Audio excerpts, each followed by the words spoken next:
Good morning, Cardinals. It's a block week, and you guys know what that means.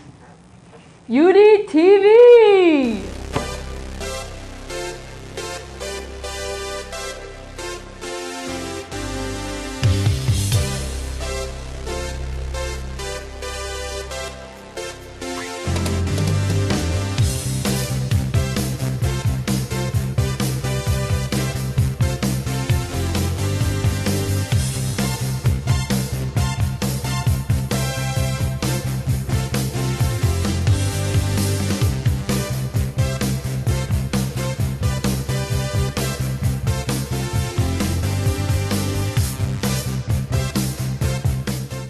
This week, we got some info on the UD hockey squad.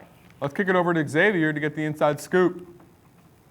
What's up, UD? It's X. I'm here with Oren Seraphin, and he's going to tell us a little bit about the Upper Dublin Ice Hockey Club. How many years have you participated in the Upper Dublin Ice Hockey Club? I've been playing since middle school and all of high school too. What was that experience like? It's just, I love Upper Dublin ice hockey. UD Puck is the best. We're like really tight. I love all the boys on the team. Just playing every game is great. So, Oren, you have 3 games left in your season. Who are you playing? We're playing Plymouth Whitemarsh, CB East, and the third game, we have the slot. We just don't know who we're playing yet.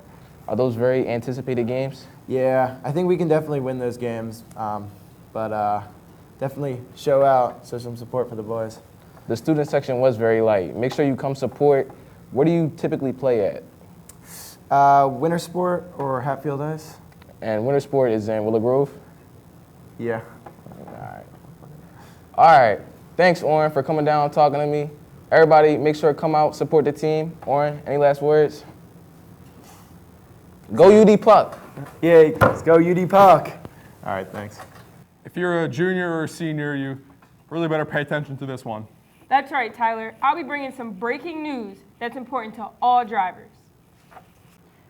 Good morning, Upper Dublin High School. I'm Manasia Hendricks, and in case you were wondering, yes, this is news. Today's topic, stolen parking spots.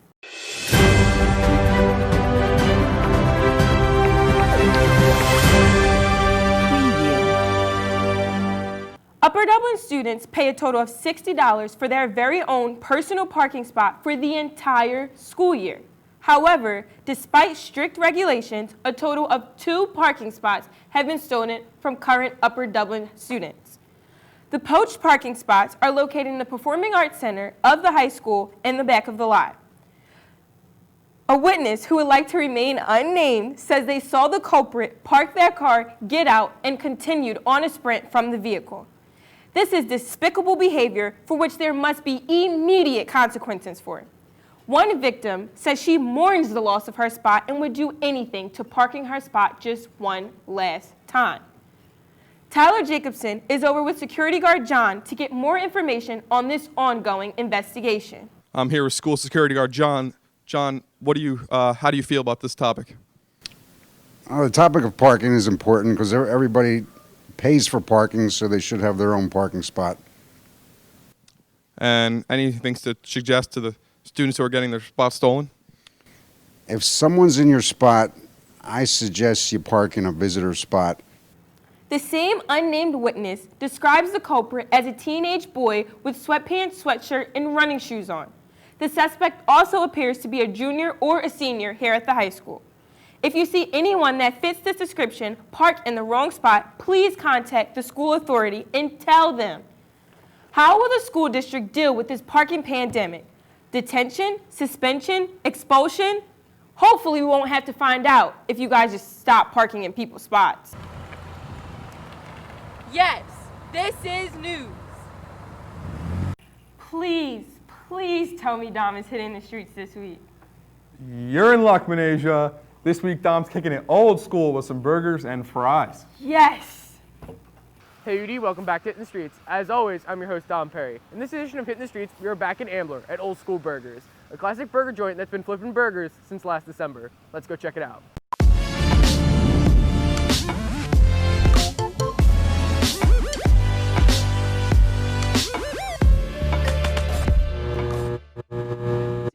Old School Burgers is located on Butler Pike, and it's the store's second location.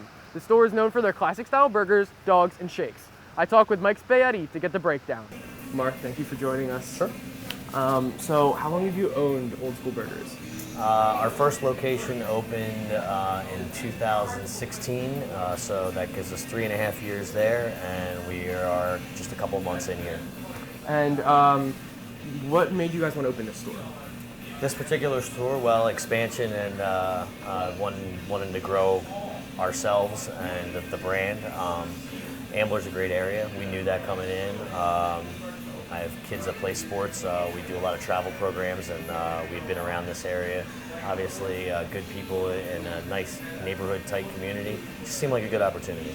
And what are some of your popular items on the menu? Really, the menu's really balanced as far as what people go for. I mean, we live in Philly. You better have good food. So we're kind of no frills. Like we really we stick to old school line of thinking, I would say. But our sauces are what really set us apart. So you'll find those scattered throughout the whole menu, and I think people enjoy them. So UD, Old School Burgers was such a great place, and always remember, support your local small businesses. Tyler, do you ever read the newspaper? No, I'm not too big on reading. Well, if you ever wanted to start, you could read Upper Dublin's newspaper, Cardinal Directions.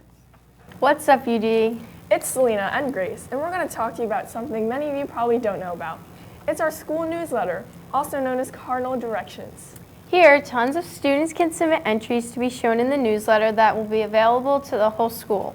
These include recipes, school occurrences, current events, and rave reviews. And anyone can submit an entry. Just make sure you email Mr. Scalici to join the Schoology group, then upload your entry to a shared doc.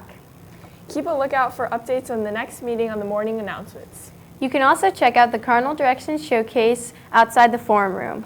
If you would like a copy of our most recent newsletter, you can pick one up at the main office, at the media center, or ask your teacher for one.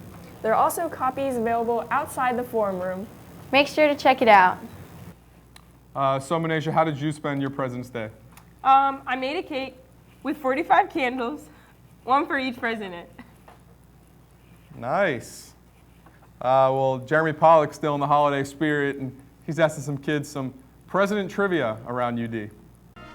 Hey UD, I'm dressed as my favorite president, Abraham Lincoln, and I'm going out hitting the halls, asking students questions about their past presidents. Who is the second president of the United States? John Adams? Hey Siri, who is the second president of the U.S.? John Adams was an American. John Adams. Who is the second president of the United States? My name is Carl Weiser, and my favorite president was gonna be George Washington Carver, because he invented peanut butter, which is my favorite snack food. Can you name 3 founding fathers? George Washington, James Madison, and Thomas Jefferson. Thomas Jefferson, I think Abraham Lincoln was one, and George Washington? I don't know. I'm blanking out on their names now. I'm sorry. JFK. Oh, the one on the $100 bill. George Washington, John Adams, and Ben Franklin. Can you name 3 founding fathers? No. All right. Can you name 3 of the founding fathers? George Washington, John Hancock, and Jared Pollock. I'm sorry, Jared Pollock is my brother and not one of the founding fathers. Tyler, do you think you could ever play volleyball all night long? No way, Manisha. I'm asleep at 8:30 every night, sharp. Well, let's bump it over to Josh so he can serve us some info on the Volleyball Marathon. Good morning, Upper Dublin. I'm Joshua Siliberti here with Mr. Morgan, a math teacher here at the high school and a participant in this year's Volleyball Marathon. Yes, Thank you for joining me this afternoon. Thank you for inviting me. So what made you decide to participate in this year's event, and what impact do you think you could bring to your team? Well, I've been doing Volleyball Marathon for about 11 years now. Wow. Every night is so much fun. It's so much, you get to see the students in another environment, and you know, you get to do a little trash talking, have some fun. They have some great snacks throughout the night. It's just a wonderful time. I think what I bring to my team is a little bit of expertise and then also high energy. So where do the proceeds of the event benefit, and how can students basically help out in donating to these causes? So the proceeds, they change it up each year. This year they're planning on splitting up the proceeds between CHOP, the Children's Hospital of Philadelphia, and also Speak Up. And so students could look for, they raise funds within their team. If you're not part of a team, you could maybe find someone who is on a team and donate money to them. So what are some of the details of the event regarding when it starts, some of the activities that students can find there, and just some details in general? All right, so you always have, well before the event, you have to get your team roster in and all this and raise funds. On the night of the event, you need to show up by 10 p.m. Around 11 o'clock or 10:30, they announce they'll have some people there announcing how much they've raised. Right. And kind of give the layout of which teams are playing on which net at which times. Then at the very end of the night is when we have our playoffs, where the top 4 teams, the teachers bow out because we don't want to win it all. Of course not. But then the top 4 teams kind of have a playoff for the final champion. What is one part of the event that students often overlook, and why should students sign up for the event in the future? So the one part that they overlook is that they need to be thinking about their teams and about raising the money well before in advance of the event. It goes to a great cause.